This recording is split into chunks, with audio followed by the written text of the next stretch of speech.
Vamos lá. Muito bem, irmãos. Semana passada eu iniciei uma reflexão, uma mensagem que eu vou dar continuidade hoje. Semana passada eu estava explicando para a igreja quem é Nova Vida ou por que a Nova Vida existe. E para explicar quem é a Nova Vida e por que a Nova Vida existe, eu apresentei para os irmãos a visão e missão da Nova Vida. Visão e missão da Nova Vida. O que é visão? Visão é para onde eu estou indo, o objetivo, o local que eu quero chegar, aonde eu quero chegar. Missão é o caminho que eu faço para chegar na visão. Qual que é a estrada que eu percorro para chegar no objetivo que eu quero? Qual que é a visão da Nova Vida? Para que a Nova Vida existe? Ela existe para tornar visível o amor de Jesus no mundo. Nós existimos para isso. Tudo que a Nova Vida faz tem que passar pelo critério do amor. Tudo que a Nova Vida faz tem que passar pelo critério do amor. Vou repetir. Tudo que a Nova Vida faz tem que passar pelo critério do amor. Então, se a gente vai fazer algum evento na igreja, tem amor? Tem muito amor? Ok. Vamos fazer a celebração de domingo. Vamos receber as pessoas ali na portaria, que nós temos o ministério de recepção ali. Nós temos o culto infantil para as crianças. Tem muito amor? Tem as meninas ali do multimídia. Tem o pessoal da transmissão, do som, do louvor. Tem muito amor? Esse é o critério. Esse é o critério. Por quê? Quando a gente faz com muito amor, automaticamente a excelência aparece. Automaticamente a excelência aparece. E se você tem dúvida ainda, depois de tudo que eu falei, é só você perguntar para uma mãe. O que uma mãe é capaz de fazer pelo seu filho, pelo filho que ama? O melhor. O melhor. Então, às vezes nós fazemos algo aqui na igreja que está exigindo muito da gente. Por exemplo, por conta desse momento pandêmico, a gente teve que se reinventar com as tecnologias, com transmissão. A gente não sabia nada disso, nada. A gente teve que fazer investimento, mas a gente teve que treinar, estudar vários videozinhos. Tem gente que está estudando até hoje para fazer o melhor. Por quê? Porque ama. E porque ama muito, procura sempre fazer com excelência. Procura sempre servir com excelência. Bom, essa é a nossa visão. Tornar o amor de Deus visível no mundo. Tornar o amor de Deus visível na cidade de Belo Horizonte. Nós não estamos aqui para ser mais uma igreja na cidade. Nós queremos realmente impactar a cidade com o nosso amor. E como que a gente faz isso? Qual que é o caminho que eu percorro para conseguir atingir esse objetivo? Aí vem a missão. A missão da Nova Vida são 4 pilares. O primeiro pilar, ensino bíblico contextualizado. Já falamos semana passada sobre esse pilar. O objetivo de nunca abandonarmos a palavra de Deus, de nunca criarmos uma situação aqui na igreja onde a palavra de Deus fique deslocada. Muito pelo contrário. A palavra de Deus é o nosso norte, é o nosso guia, é o nosso manual de vida. A gente não pode abrir mão da palavra de Deus. Porém, eu disse aqui semana passada e repito, que a mesma Bíblia que eu leio hoje, o meu bisavô lia. No entanto, na época do meu bisavô, que eu creio que já está com o Senhor, e eu vou encontrá-lo no céu, mas na época do meu bisavô, havia demandas sociais diferentes das demandas que nós temos hoje. É a mesma Bíblia, no entanto, eu preciso trazer respostas atuais para os problemas atuais que temos. Por isso, ensino bíblico contextualizado. O segundo pilar é comprometimento com a obra missionária. O que é isso? Nós entendemos que se a gente espalhar o evangelho no mundo, as pessoas podem ser transformadas. E pessoas transformadas transformam seus ambientes, suas famílias, suas cidades. Por isso que nós investimos em missões. Por isso que esta igreja tem a honra e o privilégio de ter uma família de missionários lá em Guiné-Bissau. O tempo todo eu cito isso aqui, porque para mim é uma honra muito grande. Muito grande. Citei aqui todo esse drama, citei domingo passado, todo esse drama do Afeganistão.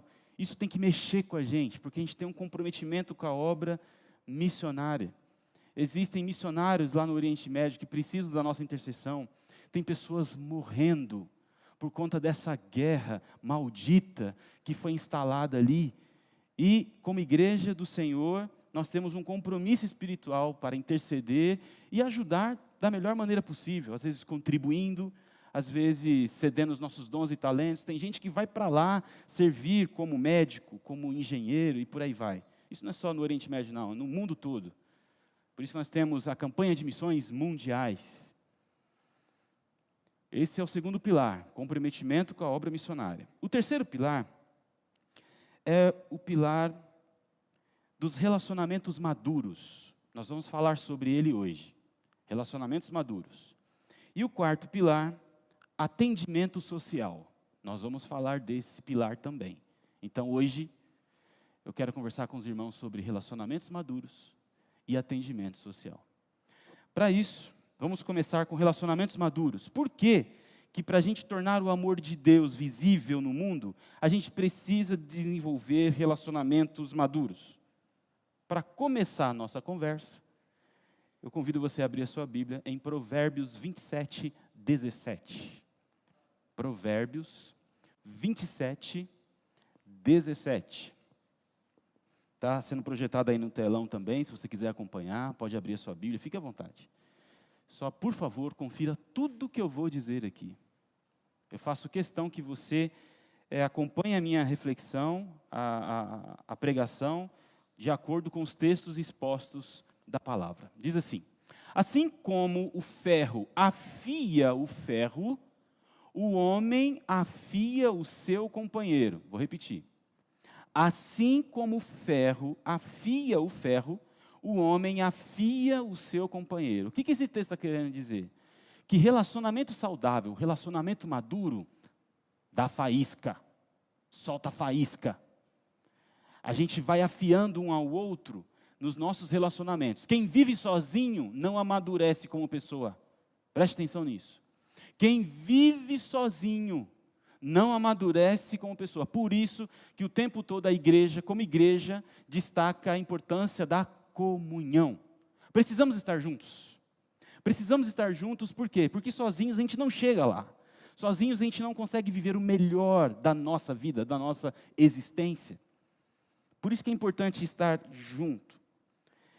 E estar junto dá trabalho. Estar junto é perigoso. Por quê? Porque estar junto significa esbarrar na cultura do outro, significa esbarrar no costume do outro, no jeito do outro, na opinião do outro, e que muitas vezes é diferente da sua opinião, da sua cultura, do seu jeito. Então isso incomoda. Mas eu gosto desse texto de Provérbios 27, 17, que fala desse ferro que afia o outro ferro. Solta a faísca, mas faz tudo isso para construir ou para ajudar na construção de um bom relacionamento ou na construção de um bom ser humano. O bom ser humano não foge da comunhão. O bom ser humano não foge do relacionamento. Por isso que é importante falar de relacionamentos maduros na igreja. E aqui, eu quero dar alguns exemplos de gabinete pastoral, exemplos de sala de aula que eu já ouvi. Eu já ouvi pessoas dizendo assim: pastor, na igreja, eu tenho dificuldade de confiar nas pessoas. Por quê? Uma pessoa uma vez falou isso comigo. Por quê? Porque eu já me abri tanto para uma pessoa numa outra igreja e eu me decepcionei. Essa pessoa jogou na minha cara o meu passado, brincou com os meus sentimentos. Eu entreguei tudo para essa pessoa e essa pessoa, ela não honrou o meu coração. Então hoje eu tenho muita dificuldade para abrir meu coração novamente, mas eu sinto falta. Eu sinto falta de ter alguém para conversar, eu sinto falta de desenvolver novos relacionamentos, mas ao mesmo tempo o medo é maior do que a falta. Me ajuda, pastor? E aí nós fizemos uma caminhada de desconstrução de culpa e mágoa. Gente, isso dá um trabalho. Isso dá um trabalho. Quantas pessoas, aí dando outro exemplo, chegam para mim: bonito esse texto aí, hein? Bonito esse texto, bonito outros textos da Bíblia que falam do amor ao próximo, que tem que amar o próximo como a si mesmo. Lindo, lindo, lindo, lindo. No entanto, pena que é só palavra, pena que é só escrita, porque vida mesmo ninguém vive. Já ouvi pessoas dizendo isso para mim. Então, uma igreja feita para amar, uma igreja que tem como objetivo espalhar o amor de Deus no mundo. É uma igreja que precisa se comprometer com relacionamentos maduros. Ou seja, e aqui vai um pouco mais de palavra dura assim para a igreja. A Nova Vida não é um espaço para mimimi. Pastor, o que você está querendo dizer com isso?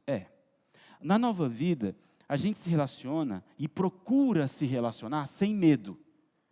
Mas quando aparecem pessoas coitadinhas demais, de duas uma, ou essa pessoa amadurece e aprende com as faíscas que solta esbarrando no irmão, ou essa pessoa não aguenta ficar e tem que sair da igreja. É isso. Aqui na nossa igreja, nós temos pessoas que pensam muito diferentes uma das outras. Aqui na nossa igreja, nós temos pessoas de esquerda, de direita, falando de política, de centro, pessoas que não estão nem aí para a política. Conviver com essas diferenças, ainda mais hoje, num país polarizado, é um desafio. Como é que a gente faz isso? Amor de Deus. O amor de Deus vai nos reconectando. Por isso que a palavra de Deus vai dizer que o amor é o elo perfeito. O elo perfeito não são as nossas opiniões. O elo perfeito não é torcer para o mesmo time, votar no mesmo candidato. O elo perfeito é o amor. Amor. E eu confesso para os irmãos que, como pastor, administrar essas diferenças é um desafio muito grande. Porque muitas vezes essas diferenças não estão só entre os irmãos da igreja, está entre os membros da sua família. Você tem um pensamento, mas outros membros da família têm outro pensamento e você não consegue se posicionar. E quando se posiciona, dá briga. É complicado, é difícil, é pesado. Para muitos é triste. Mas como igreja nós temos uma responsabilidade de caminharmos juntos para amadurecer os nossos relacionamentos. Conviver com as diferenças é difícil, muito difícil. Uma igreja, estava vendo uma postagem de uma igreja, aqui de Minas mesmo, dizendo o seguinte: nós somos uma igreja inclusiva. Foi a propaganda da igreja assim, somos uma igreja inclusiva. Quando eu vi essa propaganda, você pode pensar assim: igreja inclusiva, aceita todo mundo de qualquer jeito? Ou você pode dizer: todos aqui são bem-vindos, porque nós respeitamos as diferenças, nós temos os nossos princípios e valores, que nós não abrimos mão, mas quando chegam pessoas que pensam um pouco diferente da gente, a gente não desrespeita. Nós amamos, respeitamos essas pessoas. Se a igreja é inclusiva, porque ela convive com a diferença que existe nos relacionamentos, mas não abre mão dos seus princípios e valores, essa igreja é uma igreja saudável. Então, talvez a gente poderia dizer que a Nova Vida é uma igreja inclusiva? De acordo com o que eu acabei de explicar, sim. Sem abrir mão dos nossos princípios. Por isso, o ensino bíblico contextualizado. A gente não abre mão das Escrituras Sagradas. Então, quando vem uma onda de pensamentos tentando comprometer o que é família, construção familiar, papai, mamãe, filhinho, filhinha, quando vem uma onda de ensinamentos que compromete esse princípio básico das Escrituras, Deus criou o homem, a mulher, e pediu para que eles se tornassem uma só carne e se multiplicassem, nós não podemos abrir mão desse princípio em nome de uma inclusão. Não podemos abrir mão desse princípio em nome de uma inclusão, ou seja, nós abraçamos as pessoas que chegam perto de nós, só que nós não abrimos mão dos nossos princípios. Estava conversando com uma mãe que estava numa angústia muito grande. A sua filha se declarou lésbica. E aí essa mãe me procurou e falou assim: pastor, ela não só se declarou, como está namorando, quer casar, quer morar junto. Eu não sei mais o que eu faço. A vontade que eu tenho, aquela mãe foi sincera, né? O coração estava machucado, então a gente tem que entender o que a pessoa está falando. A vontade que eu tenho é de expulsar a minha filha e nunca mais ver ela. Só que ao mesmo tempo que eu penso essa barbaridade, o coração de mãe grita. Eu não sei o que fazer, pastor. É complexo mesmo. É complexo. Porque o fato de ser filha não quer dizer que você tem que aceitar tudo que a sua filha faz. Mas, minha irmã, eu disse para ela, não abandone a sua filha. Não abandone a sua filha. Mostre para ela quais são os seus princípios e valores, mas diga para ela que o seu amor por ela ultrapassa as escolhas dela. Está acima das escolhas dela. Em outras palavras, filhinha, você vai ser sempre a minha filhinha. Não concordo com algumas coisas que você está fazendo. Não posso compartilhar das mesmas decisões que você está tomando. Mas, eu nunca vou deixar de amar você. Percebe? Ser uma igreja inclusiva, ser uma igreja que abraça as pessoas que pensam diferente, não significa ser uma igreja que abre mão dos seus princípios e valores. Em nome de Jesus, a gente precisa entender isso. Em nome de Jesus. Precisa ficar muito claro isso. Muito claro. Um outro versículo, ou um outro texto bíblico que eu queria ler com os irmãos, ainda falando sobre relacionamentos maduros, é 2 Coríntios 13, 11. 2 Coríntios 13, 11. Vamos lá, Joyce. Vamos ver o que o apóstolo está falando. O apóstolo Paulo está falando para a igreja de Corinto. Já no finalzinho da carta. Se você pegar a sua Bíblia, deve estar escrito assim, considerações finais do apóstolo Paulo. Ou seja, depois que ele falou um monte de coisas para a igreja, resumindo, é isso. Resumindo, igreja, sem mais, irmãos, despeço-me de vocês. Procurem aperfeiçoar-se, exortem-se mutuamente, aconselhem uns aos outros, cuidem uns dos outros, tenham um só pensamento. Deixa eu explicar isso aí. O que é ter um só pensamento?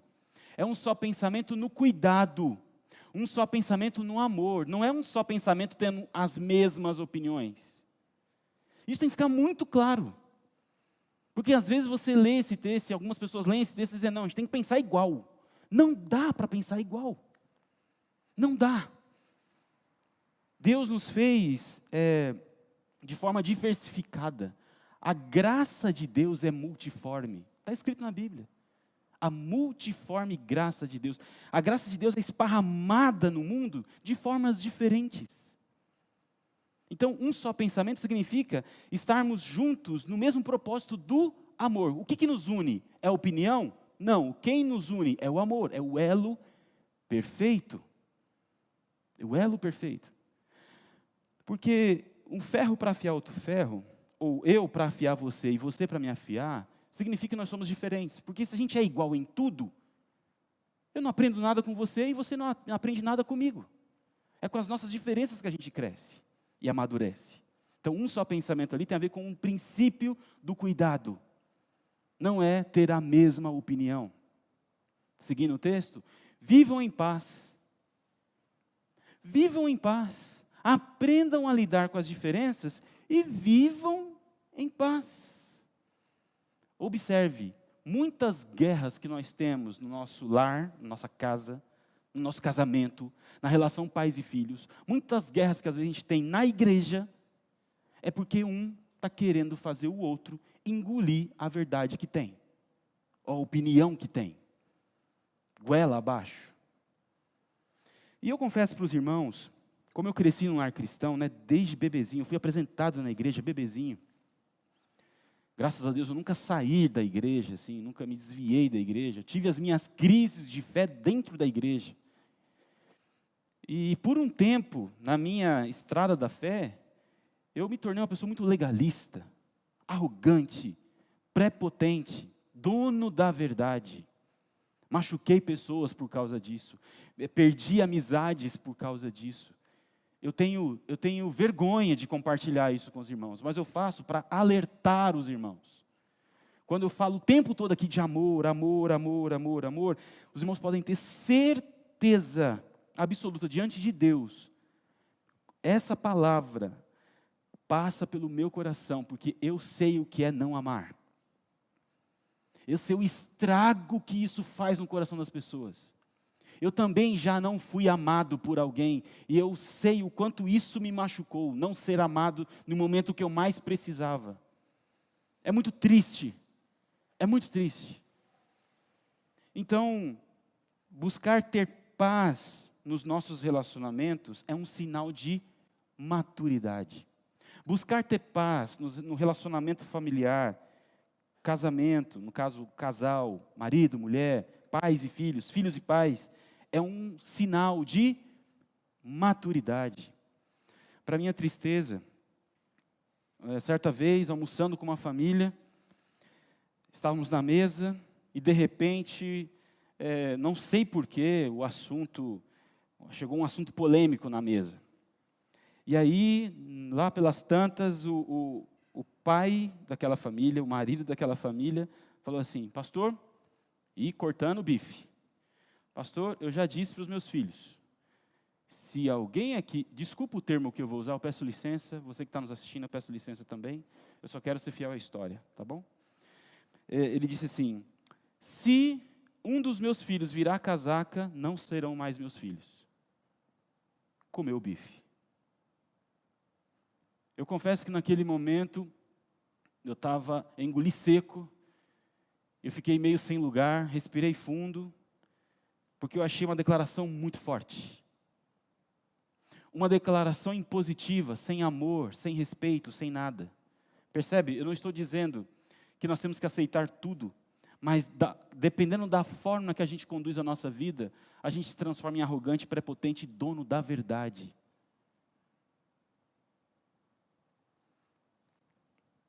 Não acompanhei aquela família, não tive oportunidade de caminhar com aquela família, mas aquela história me marcou, aquele momento me marcou. Olhei para os filhos continuaram comendo normalmente, parece que ninguém foi atingido com aquela fala, mas eu fui. Eu fui. Sabe por que eu fui? Porque eu já atendi vários jovens adolescentes, vários, com as suas crises pessoais, onde o maior medo desses jovens era pedir ajuda para o papai e para a mamãe, porque não conseguiam ver no papai e na mamãe um símbolo de ajuda, companheirismo e de amor, de afeto. Porque o papai e a mamãe eram donos da verdade. É impressionante, irmãos, são tantas experiências, eu poderia ficar aqui a noite toda. Quantas pessoas já me procuraram e ainda procuram, sabendo que eu não vou abrir mão das Escrituras, sabendo que eu vou abrir a Bíblia na frente dela assim e vou apresentar os princípios eternos. E são pessoas que não concordam muitas vezes com o princípio, mas querem ajuda. E quantas, eu pergunto assim, se você está aqui hoje, possivelmente alguns aqui já foram no meu gabinete, e eu pergunto assim: por que você me procurou? Por que você decidiu contar isso para mim? Aí as respostas que eu escuto porque eu não aguento mais, eu preciso de ajuda. Porque eu estava te ouvindo pregar aquele dia e achei que eu podia confiar no Senhor e o Senhor não iria me condenar. Porque eu senti no Senhor confiança. Eu escuto isso das pessoas, isso para mim é uma honra muito grande. Só que a minha maior tristeza é quando essa pessoa levanta da cadeira do meu gabinete e sai pela porta. Porque o mundo está esperando por ela. E se ela não tiver ajuda lá fora, como é que vai ser? É por isso que a gente tem que espalhar o amor de Deus por onde a gente for. Lá no seu ambiente de trabalho, na sua casa, com seus vizinhos, com seus amigos. A gente tem que espalhar o amor. Tem que espalhar o amor.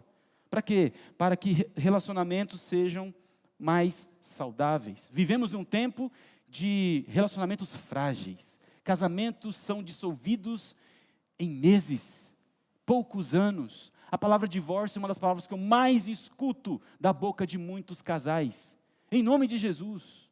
Nós precisamos amadurecer os nossos relacionamentos. Como é que a gente faz isso, pastor? Amando e não abrindo mão das Escrituras Sagradas. É isso. É isso. Pais que não querem mais amar os seus filhos porque os filhos decidiram trilhar por outros caminhos. Em nome de Jesus, papai e mamãe, você que é papai e mamãe que está me ouvindo, em nome de Jesus, recai sobre vocês uma autoridade espiritual que eu não tenho, que o pastor não tem, vocês têm. Vocês têm. Colocar a mão na cabeça do seu filho e orar por ele. O seu filho foi para a faculdade, foi para a escola, ou foi passear, e você gastar ali poucos minutos intercedendo pelo seu filho, tem diferença, faz diferença. Faz diferença. Não adianta pedir para o pastor orar. Você, papai e mamãe, tem autoridade espiritual sobre a vida dos seus filhos. Tem autoridade espiritual. Não é para decidir por eles, mas é para interceder por eles. É diferente. Os pais, donos da verdade, decidem pelos filhos. São pais autoritários. Pais cheios de amor e graça, são pais que pagam um preço de oração pelos seus filhos, na esperança que o filho pródigo volte para casa. É só você ler a parábola. Se você acha que eu estou falando da minha cabeça, vamos ler as Escrituras Sagradas. O menino sai, ofende o pai porque pede a parte da herança. O pai não havia morrido ainda, isso é uma ofensa. Em outras palavras, pai, eu quero que o senhor morra. Aí, ele pega a parte dele, vai para o mundo, vai curtir todas. Ele é um filho pródigo, perdido. Quando, encurtando a história, né, como diria um bom mineiro que fala isso, né, encurtando a história. Quando o filho volta para casa, o pai não espera ele abrir a porta. Da janela o pai vê e sai correndo. Por quê? Porque ama. Ama. Não é um pai autoritário, no sentido de impor sobre o filho o que ele tem que fazer e pensar. Mas é um pai que não abre mão de amar o filho. É um pai maduro. Um pai maduro. Aí o filho chega todo arrependido e fala assim, me trate como um dos seus escravos. O que o pai faz? De maneira nenhuma, você é meu filho, eu te amo. Eu sou maduro no amor, meu filho. E você vai aprender com a minha maturidade agora. Levanta, vou pôr um anel no seu dedo. Vamos fazer uma festa aqui agora. É isso. Se você continuar lendo a história do filho pródigo, o irmão mais velho, imaturo nos relacionamentos. Como assim, pai? Você vai fazer uma festa? O menino gastou todas. Eu nunca deixei o Senhor, nunca deixei a casa do Senhor. Estava trabalhando com o Senhor o tempo todo. Isso nunca fez esse festão, como você vai fazer para o menino aí agora? O que o pai responde? Você sempre esteve comigo. Era só ter desfrutado, meu filho. Era só ter vivido comigo. Eu te amo do mesmo jeito. Maturidade relacional. Maturidade relacional. Esse é um dos pilares que sustenta a nova vida. Então, o segundo pilar de hoje, que na verdade é o quarto pilar, é o atendimento social. E para isso eu quero começar com o texto de Provérbios 3, 27. Provérbios 3, 27. Quando for possível, não deixe de fazer o bem a quem dele precisa. E o 28, Joyce, por favor. Não diga a seu próximo, volte amanhã e eu darei algo a você. Se pode ajudá-lo hoje. Ou seja, não diga volte amanhã se você pode ajudar a pessoa hoje. O que esses dois versículos estão querendo dizer para nós? Que é uma responsabilidade nossa sermos generosos com a necessidade das pessoas que nos cercam. Por isso que um dos pilares da igreja é o atendimento social. O que é isso, pastor? A igreja é ONG? Não, nós não somos ONG e não seremos ONG. Nós ajudamos ONGs, só que nós não seremos ONG. A igreja é igreja, ONG é ONG. São coisas diferentes. E aí, com essa responsabilidade que nós temos de atender as pessoas nas suas necessidades, o que nós estamos dizendo com outras palavras? É que nós se importamos tanto com a dor do outro, que a gente cuida também das necessidades do outro, na medida que a gente consegue, conforme as nossas forças, habilidades, dons, talentos. O atendimento social, irmãos, é muito importante para que a igreja seja relevante no mundo. O que a Nova Vida faz para ajudar as pessoas, para ajudar a comunidade? Vamos lá, eu listei algumas coisas aqui. Primeiro, a Nova Vida, ela tem atendimento pastoral. Eu atendo pessoas que são da igreja, membros, frequentadores da igreja e pessoas que nunca pisaram aqui. Eu atendo. Aconselho, oriento, acompanho.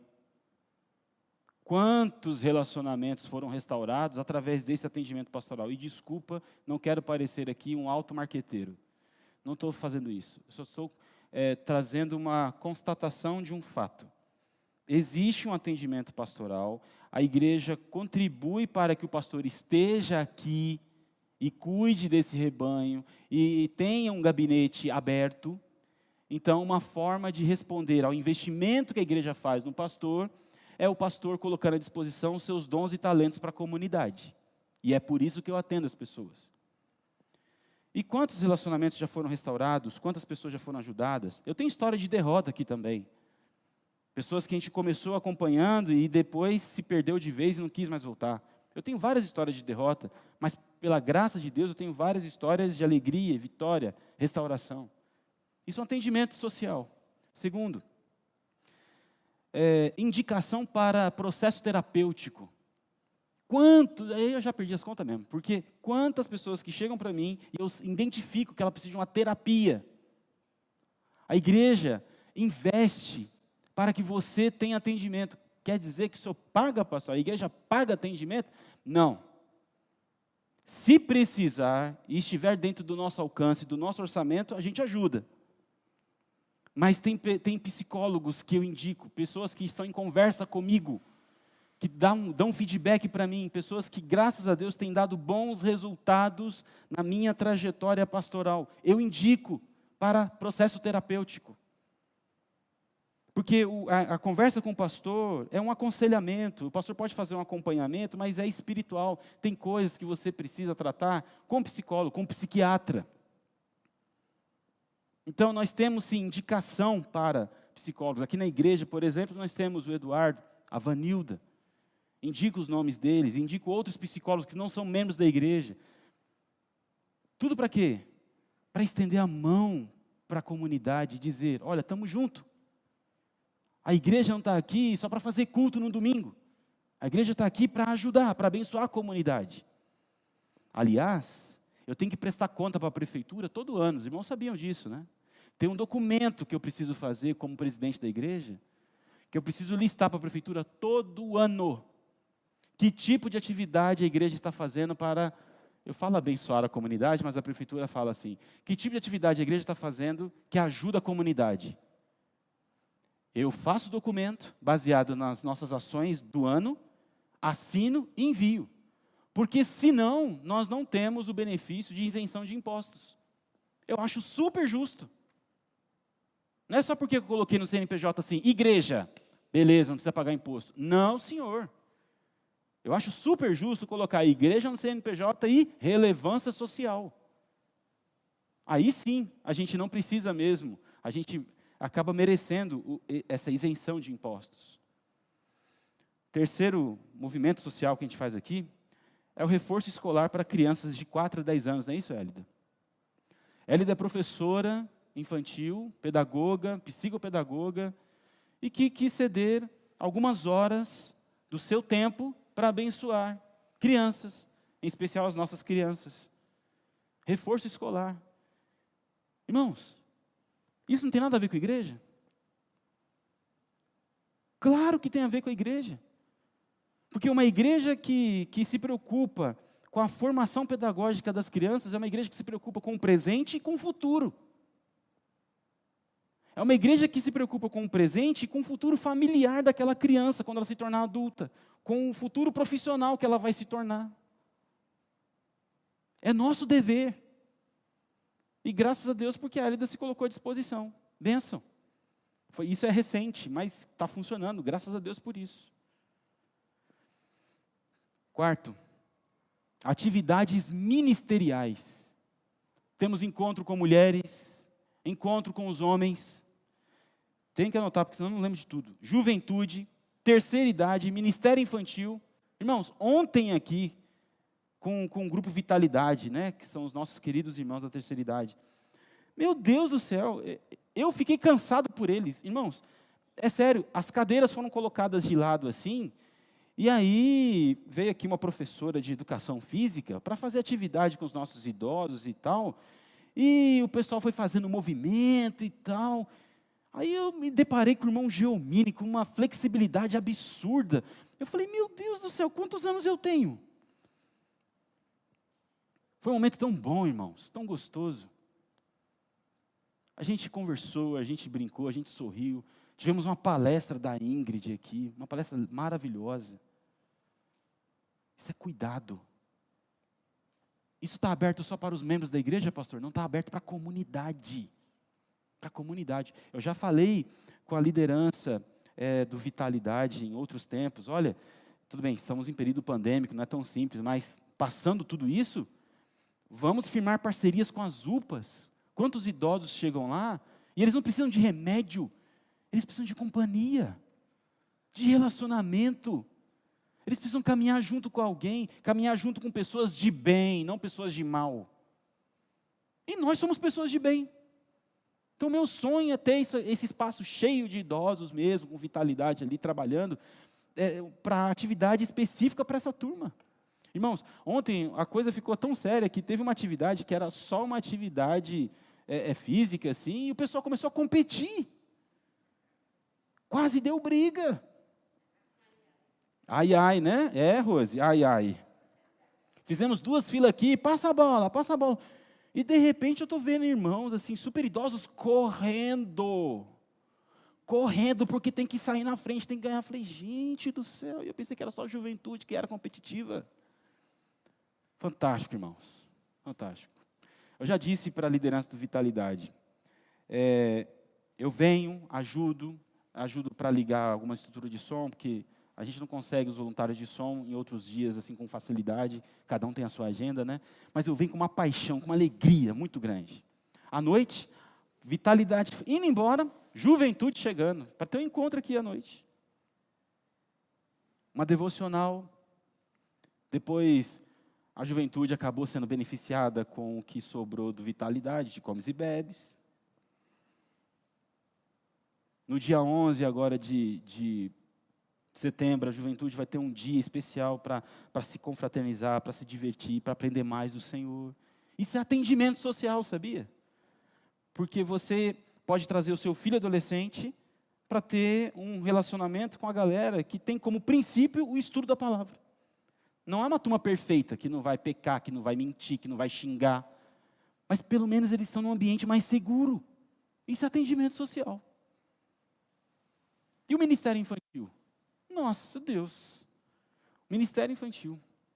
Nós temos aqui as atividades durante o domingo, né, que é a escola bíblica de manhã. À noite nós temos o culto infantil. Por isso que a gente ora com as crianças aqui, depois elas vão para lá, para o fundo, para ter o culto na linguagem delas. E nós temos outras atividades extras. Dia de brincar. Nós temos EBF, tantas outras, que durante a pandemia, ok, ficamos impedidos de fazer. Mas estamos retomando.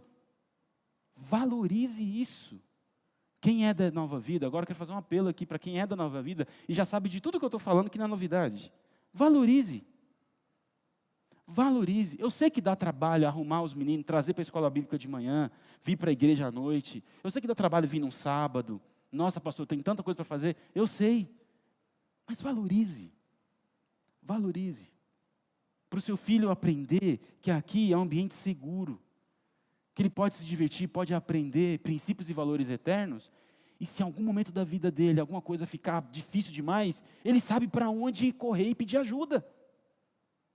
É atendimento social. E para terminar a lista aqui, o aniversário da igreja. Todo aniversário da igreja, a gente faz o quê? Presenteia a comunidade. A gente escolhe uma instituição para presentear. Todo ano a gente escolhe uma instituição, levanta recursos aqui, aí é a hora que o pastor vira um pidão. Eu não falo de dinheiro assim, para abusar do seu bolso, mas eu falo de corações o tempo todo. Mas nessa época eu falo de dinheiro mesmo, peço para quem está aqui, quem está na internet, peço mesmo. Por quê? Porque quanto mais recursos na nossa mão, mais pessoas a gente consegue abençoar. Esse ano de 2021, estamos abençoando a instituição Dona de Leite. Essas crianças que estão aqui fixadas com os cartazes aqui no mural, são as crianças que nós apadrinhamos.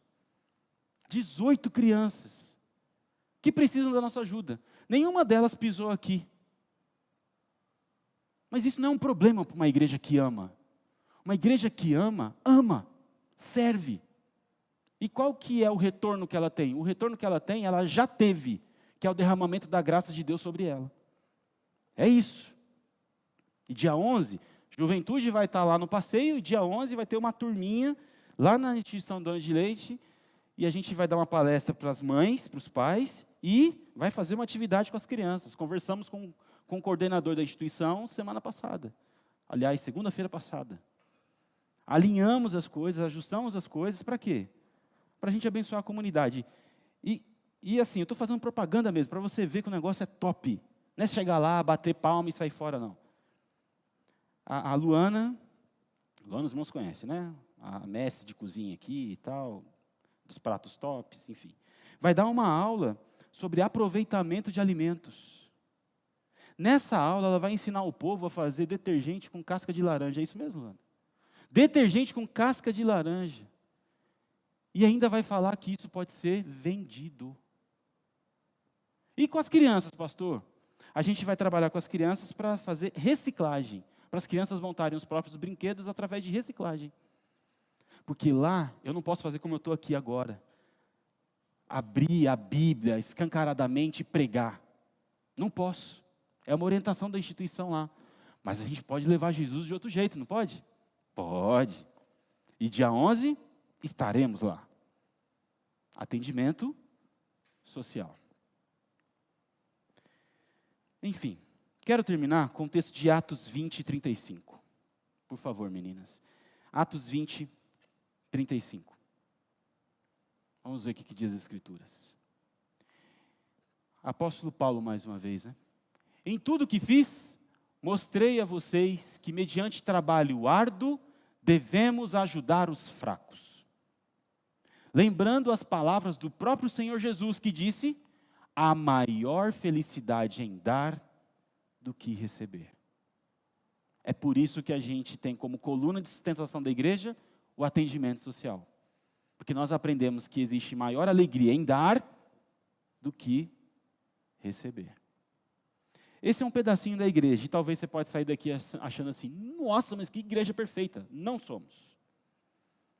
Temos as nossas diferenças. A gente esbarra um no outro e sai faísca. A gente fica chateado um com o outro.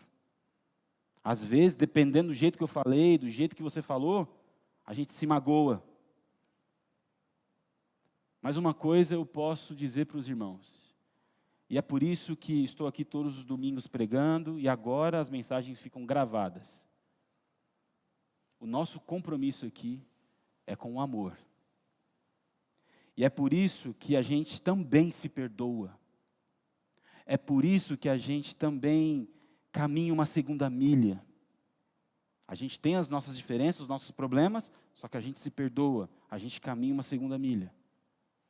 Nós não somos perfeitos, mas pode ter certeza, a gente busca sempre viver esse amor aí, o feitos para amar. Pode ter certeza disso, pode ter certeza. Vamos orar? Que Deus abençoe essa palavra no coração dos irmãos e nos ajude a sermos igreja cada vez mais parecida com Jesus. Pai, em nome de Jesus, muito obrigado por esse privilégio que temos, Pai Santo, de meditar na Tua palavra e de ter comunhão com os irmãos. Obrigado por todos que estão presentes aqui no templo, no culto, a todos aqueles que estão em casa nos assistindo, aqueles que ainda vão nos assistir, que o Senhor esparrame a sua bênção para todos nós, todos nós, todos nós. Pai, como eu sempre digo aqui, nós não queremos ser mais uma igreja em Belo Horizonte, mas nós queremos ser uma igreja parecida com o Senhor Jesus, o nosso Senhor Jesus. Uma igreja que sabe lidar com as diferenças, uma igreja que sabe lidar com as opiniões diferentes, uma igreja que sabe lidar, Pai Santo, com os posicionamentos de cada irmão, de cada pessoa. Pai, que o amor do Senhor nunca falte no nosso meio. É o que eu mais desejo para a nossa igreja, para a Nova Vida. Que a gente pode acertar, errar, isso não tem problema. O problema é se faltar amor. E se faltar amor, Pai Santo, eu não aguento. Os meus irmãos não vão aguentar. Por isso, continue derramando amor sobre a tua igreja. Continue derramando amor sobre os casamentos que estão aqui na Nova Vida, sobre as famílias da Nova Vida, os filhos, os irmãos de sangue. Que as nossas famílias sejam marcadas pelo teu amor. Enche as nossas famílias com o teu amor, porque com esse amor tudo se torna possível. Os milagres são possíveis. As ações maravilhosas do Senhor sobre a nossa vida são possíveis. Por isso, não deixe faltar o amor no nosso coração. Não deixe, não deixe. Que essa semana, Pai, seja uma semana de paz, uma semana de alegria, uma semana de boas notícias, porque os dias são difíceis. Os noticiários chegam e entristecem o nosso coração. Mas pedimos, Pai, em nome de Jesus, que o Teu amor seja derramado sobre a face da terra mais uma vez, de uma maneira especial, sobre toda a terra, todos os países espalhados pelo mundo, para que haja esperança, para que haja vida, para que haja cura, para que haja libertação. Obrigado, Senhor, por esse privilégio que o Senhor tem me dado, de conduzir a Tua igreja, conduzir a Nova Vida como pastor. Peço que o Senhor me ajude a ser o exemplo para essa igreja a cada dia, em nome de Jesus. Amém. Graças a Deus. Amém. Vamos cantar, pessoal? Vamos lá.